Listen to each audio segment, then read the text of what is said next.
Network topology.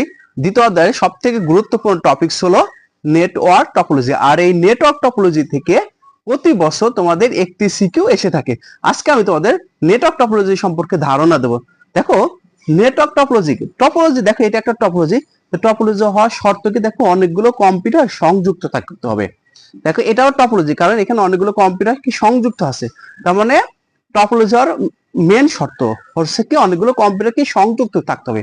তো network topology কি, একটা কম্পিউটার নেটওয়ার্ক অপর একটি কম্পিউটার নেটওয়ার্কের সাথে অথবা একাধিক কম্পিউটার নেটওয়ার্কের সাথে সংযুক্ত হওয়াকে নেটওয়ার্ক টপোলজি বলে। তার মানে একাধিক কম্পিউটার নেটওয়ার্কের সাথে সংযুক্ত হওয়াকে কি বলে, নেটওয়ার্ক টপোলজি বলে। আর নেটওয়ার্ক টপোলজি 6 ধরনের হয়ে থাকে। কয় ধরনের? 6 ধরনের। প্রথম টপিক হলো বাস টপোলজি। আচ্ছা, নেটওয়ার্ক টপোলজি প্রথম টপিক হচ্ছে বাস টপোলজি। এই টপোলজিকে বাস বলা হয়েছে কেন? তোমরা অবশ্যই বাসে উঠছো, দেখো বাসে এটা দেখো চলাচলের রাস্তা, মানুষ কিন্তু এই রাস্তায় চলাচল করে। এই পাশে বসার জায়গা থাকে, এই পাশে বসার জায়গা থাকে, মানে চলাচলের রাস্তা কিন্তু একটা। তার মানে দেখো যেটা একটা মাধ্যম, বাসে চলাচল মাঝখানে রাস্তা কিন্তু একটা থাকে। তার মানে যেটা দেখো একটা মাধ্যম থাকে এবং অনেকগুলো ওয়ার্ক স্টেশন থাকে, অনেকগুলো কি থাকে, ওয়ার্ক স্টেশন থাকে, তাকে বাস টপোলজি বলে। তার মানে যে টপোলজি একটা মাধ্যম থাকে, অনেকগুলো কি থাকে, ওয়ার্ক স্টেশন থাকে, তাকে বাস টপোলজি বলে। আর এই যে মাধ্যম, এই মাধ্যমকে বলা হয় ব্যাকবোন, মেরুদণ্ড বা বাস। মাধ্যমকে কি বলা হয়? ব্যাকবোন, মেরুদণ্ড বা বাস। আর এই মাধ্যমে তারটি তৈরি করা হয় কোএক্সিয়াল কেবল বা ফাইবার অপটিক্যাল কেবল দ্বারা। তার মানে বাস টপোলজি এই মাধ্যমে তারটা কি দ্বারা তৈরি করা হয়? কোএক্সিয়াল কেবল বা ফাইবার অপটিক্যাল কেবল দ্বারা। আর এটার প্রবাহ হচ্ছে দ্বিমুখী। দেখো দুই পাশে মুখ আছে, এই পাশে এটার সাথে এটার মুখ আছে, এটার সাথে এটা, এটার সাথে এটা। তার মানে এটার প্রবাহ হচ্ছে কি দ্বিমুখী। এখন আমি তোমাদের স্টার টপোলজি সম্পর্কে ধারণা দেবো। তো স্টার টপোলজি কাকে বলে? তো যে টপোলজি একটা মাধ্যম, স্টার টপোলজি একটা মাধ্যম থাকবে। মাধ্যম হিসাবে মনে রাখবো হয় হাব থাকবে, হয় হাব অথবা সুইচ কি থাকবে, হয় হাব থাকবে অথবা সুইচ থাকবে। স্টার টপোলজি কি মাধ্যম থাকবে? একটা মাধ্যম। মাধ্যম হিসেবে হয় হাব থাকবে অথবা সুইচ থাকবে।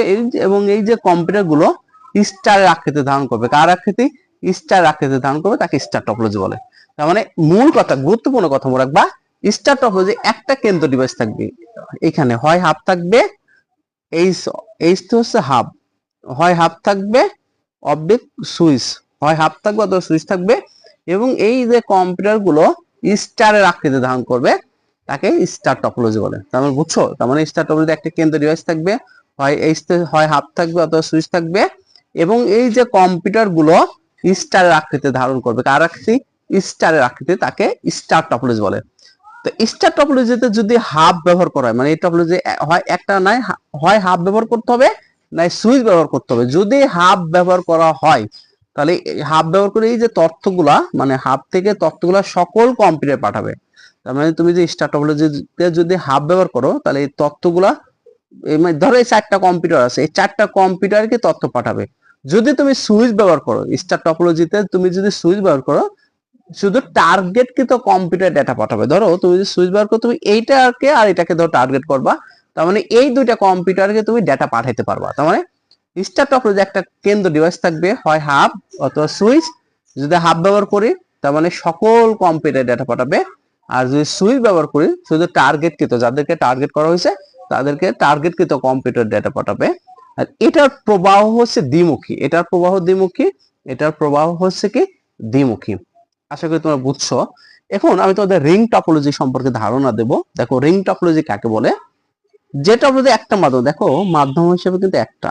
আর এই যে কম্পিউটার গুলো, এই কম্পিউটার নোড গুলো রিং বা লুপের চক্রকারে ঘুরতে থাকে। তার মানে যে টপোলজির একটা মাধ্যম, কয়টা মাধ্যম? একটা। যে টপোলজির একটা মাধ্যম থাকে এবং কম্পিউটার নোড গুলো রিং বা লুপের চক্রকারে, মানে এই টপোলজি কম্পিউটার গুলো হচ্ছে সবসময় ঘুরতে থাকে, রিং বা লুপের চক্রকারে ঘুরতে থাকে, তাকে রিং টপোলজি বলে। মানে যে টপোলজি একটা মাধ্যম এবং এই কম্পিউটার গুলো রিং বা লুপের চক্রকারে ঘুরতে থাকে, তাকে রিং টপোলজি বলে। এই টপোলজি, রিং টপোলজির কোনো শুরু বা শেষ প্রান্ত সীমা নেই। এই রিং টপোলজির কি কোনো শুরু বা শেষ প্রান্ত সীমা নেই। আর এই টপোলজির প্রতিটি কম্পিউটারই সমান সমান সুযোগ সুবিধা পেয়ে থাকে। তার মানে এই টপোলজির প্রতিটি কম্পিউটার কি পেয়ে থাকে? সমান সমান সুযোগ সুবিধা পেয়ে থাকে। তার মানে এই টপোলজি দেখো কোনো শুরু বা শেষ প্রান্ত সীমা নেই, সবগুলো সমান, শুরু বা শেষ প্রান্ত সীমা নেই। আর এই টপোলজি প্রতিটা কম্পিউটারই সমান সমান সুযোগ সুবিধা পেয়ে থাকে। আরেকটা কথা হচ্ছে, ধরো কোন একটা ডেটা তুমি যদি এই কম্পিউটারকে পাঠাও, ওই ডেটাটা ওই তথ্যটা যদি ওর নিজের হয়, মানে এই কম্পিউটার যদি নিজের হয়, ও নিজে গ্রহণ করবে, অন্যথায় অন্যজনকে দিয়ে দেবে, যতক্ষণ না সে তার নিজের কাঙ্ক্ষিত লক্ষ্যে পৌঁছায়। তার মানে রিং টপোলজিতে কোন একটা ডেটা কোন একটা কম্পিউটার পাঠাইলে এই ডেটাটা যদি ওর নিজের হয়, ও নিজে গ্রহণ করবে, অন্যথায় অন্যজনকে দিয়ে দেবে, যতক্ষণ না সে তার কাঙ্ক্ষিত লক্ষ্যে পৌঁছায়, তাকে রিং টপোলজি বলে। তাহলে কয়েকটা কথা, এই কম্পিউটার নোডগুলো রিং বা লুপের চক্করকায় ঘুরতে থাকে, তাকে রিং টপোলজি বলে। এই রিং টপোলজি কোনো শুরু বা শেষ প্রান্ত সীমা নেই, সবগুলোই সমান, এজন্য শুরু বা শেষ প্রান্ত সীমা নেই। আর এই টপোলজি হচ্ছে প্রত্যেকটি কম্পিউটারে সমান সমান সুযোগ সুবিধা পেয়ে থাকে। কোন একটা ডেটা, এই টপোলজিতে কোন একটা ডেটা কোন একটা কম্পিউটারকে পাঠাইলে এই ডাটাটা যদি ওর নিজের হয়, ও নিজে গ্রহণ করবে, অন্যথায় অন্যজনকে দিয়ে দেবে, যতক্ষণ না সে তার কাঙ্ক্ষিত লক্ষ্যে পৌঁছায়। এটা ছিল তোমার রিং টপোলজি সম্পর্কে ধারণা। এখন আমি তোমাদের ট্রি টপোলজি সম্পর্কে ধারণা দেবো। তো ট্রি মানে কি? গাছ। এখানে ট্রি কথা বলছে না? ট্রি মানে কি? গাছ। আর গাছের কি অনেকগুলো কি শাখা পোশাক মতো থাকে। ধরো একটা গাছ, এই গাছ থেকে ধরো দুইটা ঢাল হয়েছে, দুইটা ঢাল থেকে কিন্তু চারটা, এই জন্য এই টপোলজিকে ট্রি টপোলজি বলা হয়েছে। তো ট্রি টপোলজি কি? যে টপোলজিতে, মানে যে টপোলজিতে কম্পিউটারগুলো, এই যে কম্পিউটারগুলো শাখা প্রশাখার মতন বিস্তৃত থাকে অথবা ছড়িয়ে থাকে, তাকে হচ্ছে ট্রি টপোলজি বলে। তার মানে ট্রি টপোলজিতে কম্পিউটারগুলো, এই যে কম্পিউটারগুলো শাখা প্রশাখার মধ্যে দেখো ছড়িয়ে আছে, একটা থেকে দুইটা, দুইটা থেকে চারটা শাখা প্রশাখা মতন ছড়িয়ে আছে বা বিস্তৃত আছে, তাকে হচ্ছে এই ট্রি টপোলজি বলে। এই ট্রি টপোলজির কে, এই যে মেন, এটাকে বলা হয় রুট কম্পিউটার। রুট বা হোস্ট মানে প্রধান, এই এটাকে বলা হয় কি? বলা হয় রুট। এই ট্রি টপোলজি, এই কম্পিউটারকে বলা হয় রুট কম্পিউটার বা হোস্ট কম্পিউটার, কারণ এখান থেকে সকল তথ্য বাকি কম্পিউটার গুলো যাবে। অর্থাৎ এটা হচ্ছে হোম পেজ আর এটা হচ্ছে সাব মেনু, মানে এর অধীনে এগুলো আছে। তার মানে হোম পেজ থেকে সাব মেনু বা অন্যান্য পেজের লিঙ্ক থাকে, কি থাকে? হোম পেজ থেকে সাব মেনু বা অন্যান্য পেজের লিঙ্ক থাকে ট্রি টপোলজিতে। আর এই ট্রি টপোলজি একটা জনপ্রিয় টপোলজি। ট্রি টপোলজি একটা কি টপোলজি? জনপ্রিয় টপোলজি, কারণ স্কুল, কলেজ বা বিশ্ববিদ্যালয় হচ্ছে এই ট্রি টপোলজি ব্যবহার করা হয়। তাহলে কয়েকটা মূল কথা। এক, কম্পিউটার গুলো হচ্ছে শাখা প্রশাখা বিস্তৃত থাকে অথবা ছড়িয়ে থাকে। ট্রি টপোলজি একটা জনপ্রিয় টপোলজি, কারণ স্কুল, কলেজ বা বিশ্ববিদ্যালয় এই ট্রি টপোলজি ব্যবহার করা হয়। এটা হচ্ছে হোম পেজ। হোম পেজ থেকে সাব মেনু, মানে ওর অধীনে হোম পেজ থেকে সাব মেনু বা অন্য পেজে লিঙ্ক থাকে। আর এটাকে বলা হয় রুট কম্পিউটার বা হোস্ট কম্পিউটার। তো ট্রি টপোলজিকে হায়ারিকাল টপোলজি বলা হয়, মানে এর অপর নাম হচ্ছে কি? হায়ারিকাল টপোলজি। তার মানে আরেকটা কথা, মূল কথা মনে রাখবে, স্টার টপোলজির সম্প্রসারিত রূপ হলো ট্রি টপোলজি। তার মানে ট্রি টপোলজি কি? স্টার টপোলজির সম্প্রসারিত রূপ কোনটা? Tree topology. তার মানে স্টার টপোলজির সম্প্রসারিত রূপ হচ্ছে কি? Tree topology. এখন আমি তোমাদের মেশ টপোলজি সম্পর্কে ধারণা দেব। তো মেশ টপোলজি কি?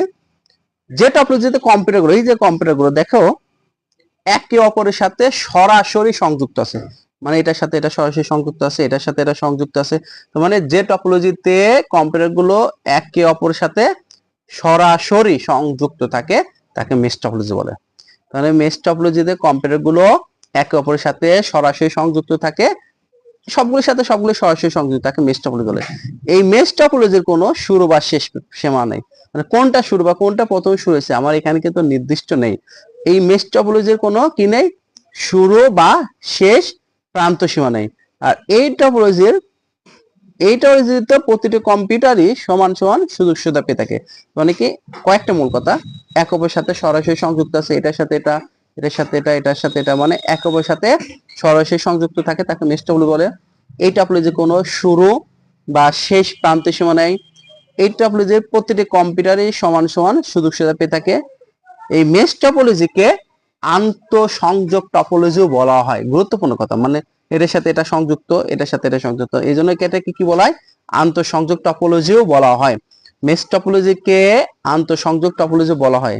আর এই টপোলজির কম্পিউটার গুলো পেয়ার টু পেয়ার বা পয়েন্ট টু পয়েন্ট লিঙ্ক থাকে। তার মানে মেশ টপোলজি কম্পিউটার গুলো কিভাবে লিঙ্ক থাকে, পেয়ার টু পেয়ার বা পয়েন্ট টু পয়েন্ট লিঙ্ক থাকে। মেশ টপোলজি কম্পিউটার গুলো পেয়ার টু পেয়ার বা পয়েন্ট টু পয়েন্ট লিঙ্ক থাকে।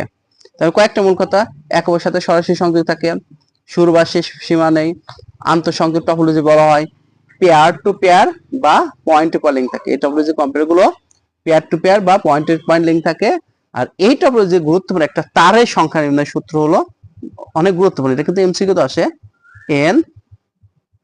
n-1/2। এটা হলো যে তারের সংখ্যা নির্ণয়ের সূত্র কি, n-1/2। দেখো এখানে কম্পিউটার আছে কয়টা, দেখো 1টা 2টা 3টা 4টা, ঠিক আছে। তার মানে n এর মান কত 4, আর এখানে কত 4 মাইনাস কত 1 তাকে 2, তাহলে এখানে দেখো কত আসতেছে 3 আসে, আর এখানে 4, 3 ছাড়া কত 12, 12 ভাগ কত 2 সমান কত আসে 6। তো এটা হলো যে তারের সংখ্যা নির্ণয়ের সূত্র হচ্ছে n-1/2। n মানে হচ্ছে কম্পিউটার নোড, কম্পিউটার আছে কয়টা দেখো 1টা 2টা 3টা 4টা, তার মানে তার হবে আমার 6টা। তো n এর মান তুমি 6 4 বসাও, 4 এখানে কত 4 মানে 6 তাহলে 3, তাহলে এখানে 4 আর এখানে 3, তাহলে 3 ছাড়া কত আসে 12 ভাগ কত 2, 2 বার মধ্যে কত 6 বার দেয়। এখানে কম্পিউটার আছে কয়টা দেখো 1টা 2টা 3টা 4টা, আর তার কয়টা আছে দেখো 1টা 2টা 3টা 4টা 5টা 6টা। এই জন্য এটা তারের নির্ণয় সূত্র হচ্ছে n-1/2। আশা করি তোমরা বুঝছো।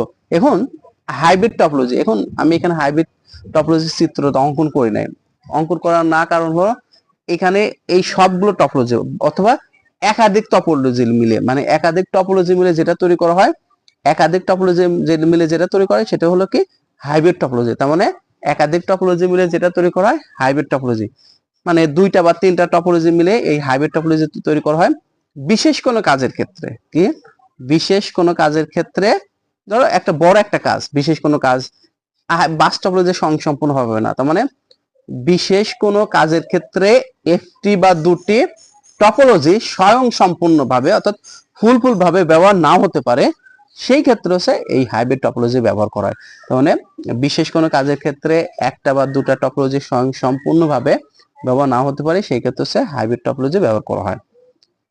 এটাই ছিল তোমাদের টপোলজি সম্পর্কে ধারণা। এখন গুরুত্বপূর্ণ একটা বিষয় মনে রাখবা, এই সবগুলো টপোলজির কিছু কমন বৈশিষ্ট্য আছে, এটাই হচ্ছে তোমাদের সব থেকে গুরুত্বপূর্ণ কথা, কমন বৈশিষ্ট্য। তার মধ্যে সুবিধাও আছে কমন বৈশিষ্ট্যের মধ্যে, অসুবিধাও আছে। তো আমি কমন বৈশিষ্ট্যের মধ্যে সুবিধাগুলো দেখাবো, মনোযোগ দিবা। সুবিধা কি, সুবিধা কমন বৈশিষ্ট্যগুলো সবগুলোর সুবিধা বলবো। প্রথম সুবিধা হলো কি, এই টপোলজিতে কম্পিউটার সংখ্যা সম্প্রসারণ করা যায়।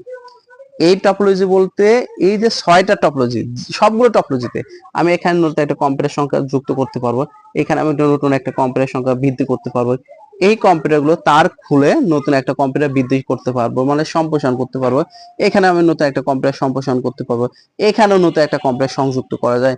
হাইব্রিড টপোলজিতে কম্পিউটার সংখ্যা সংযোগ করা যায়। তার মানে এটা হচ্ছে মূল কথা, যে টপোলজি আসুক না কেন বলবো যে এই টপোলজিতে কম্পিউটার সংখ্যা বৃদ্ধি করা যায় অথবা সম্প্রসারণ করা যায়, প্রথম সুবিধা।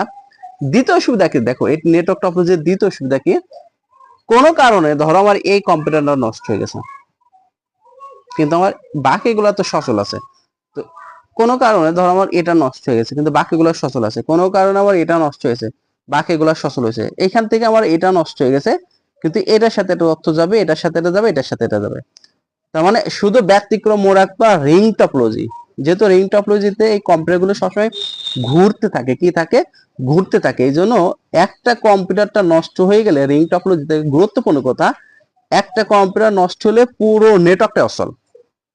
তার মানে মানে দ্বিতীয় সুবিধা কি বলবো যে এই টপোলজিতে শুধু রিং টপোলজিটা বাদে এই টপোলজিতে কোনো একটা কম্পিউটার, ধরো একটা কম্পিউটার নষ্ট হলে শুধু ওইটাই নষ্ট হবে, মানে অংশ বিশেষ নষ্ট হবে, সম্পূর্ণ নেটওয়ার্কের উপর কোনো প্রভাব পড়বে না। ধরো তুমি বাসে উঠছো, বাসের কোনো কারণে একটা সিট নষ্ট হয়েছে কিন্তু বাকি সিটগুলো কিন্তু সচল আছে, তার মানে এটা ধরো একটা বাস, কোনো কারণে তোমার এইটা নষ্ট হয়েছে কিন্তু বাকিগুলো কিন্তু সচল আছে, মানে এটা বলতে কোনো একটা কম্পিউটার একটা নষ্ট হলে বাকিগুলো কিন্তু সচল থাকবে। এটা বলতে কোনো একটা কম্পিউটার নষ্ট হলে কি বাকি নেটওয়ার্কগুলো সচল থাকবে, এখান থেকে কোনো একটা কম্পিউটার নষ্ট হলে বাকিগুলো সচল থাকবে, এখান থেকে কোনো একটা নষ্ট হলে বাকিগুলো সচল থাকবে, এখান থেকে এটা নষ্ট হলে বাকিগুলো সচল থাকবে। মানে এই টপোলজিদের কোনো একটা কম্পিউটার নষ্ট হলে শুধু ওইটাই নষ্ট হবে, মানে অংশ বিশেষ নষ্ট হবে, এই সম্পূর্ণ নেটওয়ার্কের উপর কোনো প্রভাব পড়বে না। এই টপোলজিতে কোনো একটা কম্পিউটার নষ্ট হলে শুধু অংশ বিশেষ নষ্ট হবে, পুরো নেটওয়ার্ক অর্থাৎ সম্পূর্ণ নেটওয়ার্কের উপর কোনো প্রভাব পড়বে না। ব্যতিক্রম হচ্ছে রিং টপোলজি। এখন আরেকটা কথা মনে রাখবা, বাস, স্টার্ট, রিং, এই যে তিনটা বাস, স্টার, রিং, মনে রাখবে এই তিনটা টপোলজি হচ্ছে তারের সংখ্যা কম লাগে, এটারও তারের কম লাগে, এটারও তারের কম লাগে, এটাও। এই তিনটা টপোলজিতে তারের সংখ্যা কম বলে এটা হচ্ছে খরচ কম, ডেটা চলাচল এই তিনটের মধ্যে ডেটা চলাচল দ্রুত ঘটে, বাধার সম্মুখীন কম হয়। আর star tree topology, mesh topology আর হাইব্রিড টপোলজি, এই তিনটা মানে 4, 5, 6 এই তিনটা টপোলজি তারের সংখ্যা বেশি লাগে। তারের সংখ্যা বেশি লাগে বলে এই ট্রি টপোলজিতে, মেশ টপোলজিতে, হাইব্রিড টপোলজিতে খরচ বিষয়, বাধার সম্মুখীন সৃষ্টি হয়। ঠিক আছে, আশা করি তোমার বুঝাতে পারছো। আরেকটা অসুবিধা হচ্ছে কি, ধরো মূল লাইনটি, ধরো এটা মূল লাইন, এটা আছে না, এটা কোনো কারণে তুমি এটা নষ্ট হয়ে গেল, মূল লাইনটি নষ্ট হলে পুরো নেটওয়ার্কটাই কিন্তু অচল, মানে এটাও কিন্তু অসুবিধার মধ্যে। মূল লাইনটি, এটা মূল লাইনটি নষ্ট হলে কি হবে, সম্পূর্ণ নেটওয়ার্কটা অচল। কোনো কারণে আমার এইটা নষ্ট হয়ে গেছে কিন্তু বাকিগুলো সচল থেকে তো লাভ না, আমার মেন রাস্তাই তো নষ্ট হয়েছে, তাহলে মূল লাইনটি নষ্ট হয়ে গেলে পুরো নেটওয়ার্কটা অচল। সেম স্টার টপোলজিতে কি বলছিলাম, হয় হাব থাকবে অথবা সুইচ থাকবে। তো এই কেন্দ্র ডিভাইসটা যদি নষ্ট হয়ে যায় বাকিগুলো সচল থেকে লাভ নাই, মূল লাইনটা নষ্ট হলে পুরো নেটওয়ার্কটা অচল। আর এটা তো বললাম যে একটা নষ্ট হয়ে গেলেই পুরো নেটওয়ার্কটা অচল। ট্রি টপোলজি যদি এটা মূল লাইন এটা নষ্ট হয়ে যায়, বাকি নেটওয়ার্কটা থেকে কিন্তু লাভ নাই। এটা মূল লাইনটা নষ্ট হলে পুরো নেটওয়ার্কটা অচল, কিন্তু এটা কিন্তু মূল লাইন নাই। সেম হাইব্রিড টপোলজিতে মূল লাইন থাকে একটা, তো মূল লাইন নষ্ট হলে পুরো নেটওয়ার্কটা অচল। তার মানে আশা করি তোমার বুঝাইতে পারছি। আর এই টপোলজি সম্পর্কে তোমার বই একটু রিডিং পড়বা, অবশ্যই বই পড়বা, আর আমার এই ক্লাসটা তোমরা বারবার রিপিট করে শুনবা। আশা করি তোমাদের টপোলজি সম্পর্কে কোনো প্রশ্ন আসবে না এবং কোনো সমস্যা হবে না, যেভাবে হোক তোমরা অ্যান্সার করতে পারবা। আর আমার ক্লাসটা যদি তোমাদের ভালো লাগে তোমার ফ্রেন্ডের মাঝে শেয়ার করবা, ফলো দিতে বলবা, যাতে আমার ক্লাসগুলো ওদেরও উপকার হয়।